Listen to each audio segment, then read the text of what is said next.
Hi there, everybody. This is Anne-Marie Price with bringing you another episode of The Villages Uncovered. Today I am out at 255 Matisse Avenue. This is a Lantana model and is listed at $895,000. It is a 3-bed, 2-bath home that is 1,978 square feet.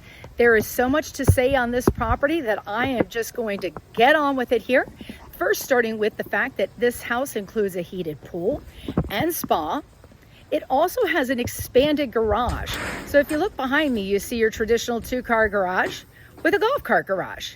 However, that 2-car garage is very unique in that it is a stackable garage. So when you look at this garage, you're actually looking at a 2-car and 2 golf cart garage, which is super neat. So it backs up to no neighbors because it backs up to a beautiful farm.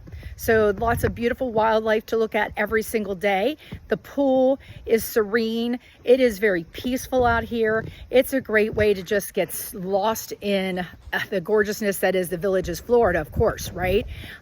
We are about a 15 to 20 minute drive to 16 golf courses, and we are very close to the Odell Rec Center. The home is full of lots and lots of features and benefits, and I can't wait to take you inside to show you what it's all about.